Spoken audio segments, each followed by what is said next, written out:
Kasalukuyan ang nakakulong si Senator Rodante Marcoleta sa New Quezon City Jail matapos lumabas ang medical evaluation na nasa maayos na siyang kondisyon. Si Juan Antonio nasa linya ng telepono. Juan?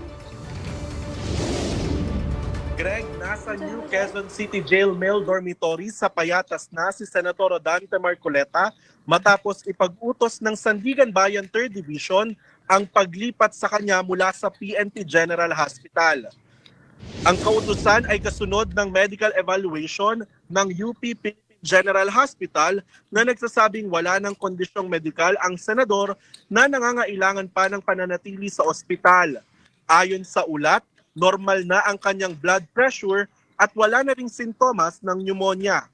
Tiniyak naman ng Bureau of Jail Management and Penology o BJMP na kayang tugunan ng New Quezon City Jail Male Dormitory ang mga pangangailangan medikal habang nasa kanilang kustodiya.